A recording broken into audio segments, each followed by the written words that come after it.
Nutrition for ultramarathons is simple, but it's hard to get right. I'm going to take you through the approach that I'm taking in the lead into a 100-kilometre trail ultramarathon. We're deciding what we're going to focus on, and that is carbohydrates.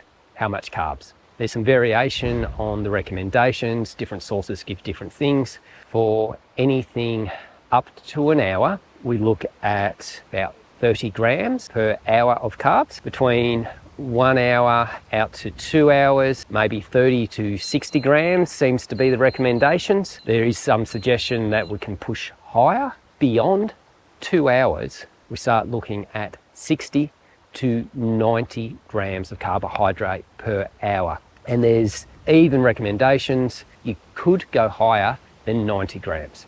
Not all carbs are created equal.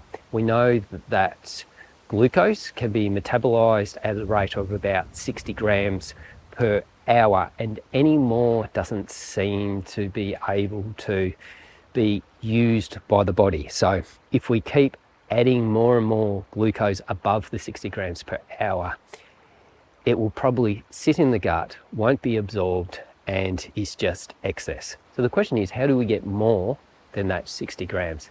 And the answer is we're adding fructose. Now, the problem with fructose is some people can't handle it, so it may upset your guts, you don't absorb it properly, and it causes other issues. But for those of us who can handle and absorb fructose, a lot of the studies that says we can take in about 30 grams per hour, but there is some evidence where we can do more than that, maybe even up to 60 grams. And the reason of the difference is it uses different mechanisms of transport. Now, a 100-kilometre trail ultra, it's definitely going over 2 hours, probably be somewhere around 13 hours for me in the Great Ocean Trail Ultra. So I'm going to look to get in somewhere between 60 and 90 grams as my starting point. We could say that the more carbs we can absorb and take in, the better. The more likely we are to run a bit faster, not run out of energy. But one of the problems of eating more and more is that we're more likely to have some form of gastrointestinal upset. So we'll feel sick, we vomit, nauseated, the gut shuts down, we get diarrhea, bloating, cramps, pain, or anything like that. And as we take in more, the risk increases. But one of the most common, if not the most common reason to DNF an ultramarathon is gastrointestinal upset. So it's getting sick. There's something wrong with the guts. So I like to play the odds, like to deal them in my favour, and I'd prefer to sacrifice maybe the extra 10 or 20 minutes I can pull out of my time to make sure I'm more likely to finish the race itself. I need to work out how much carbs my body can take in, what form that is, how I'm going to take it, the rate, and train my gut along the way. You can't expect to go into an ultramarathon, into a race, and start just taking in 90 grams of carbs per hour without having to do it in training beforehand. The risk of not training the gut, and the gut is actually quite trainable. I've spent the weeks, if not months, trialing all different foods, having solid food, trying different things, different formats, different rates, different amounts. I've tried lots of different gels, different sports drinks, real food, bananas, watermelon, Cliff Bars.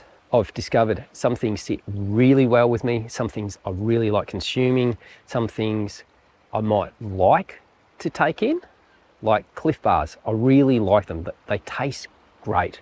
What I do find is don't sit well a while after I've had them. They limit how much more I can take in. I feel a bit bloated, I feel gassy, and my guts just don't seem to process them well, and they just sit there. Brings us to the solutions, because we know I'm aiming for 60 to 90 grams of carbs, that I want to limit gastrointestinal upset, and that I've trained the gut over many, many weeks, trialing many different things. So where has that brought us to? And the answer is I'm looking to get in about 75 grams of carbs per hour through this race. I've worked out I can take in 80 to 90, closer to 90. It does sit heavy.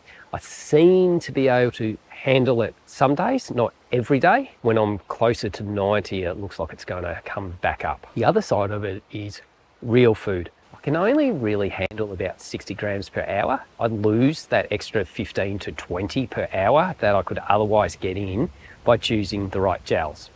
Now, there's a few gels that sit well. There's a few that don't.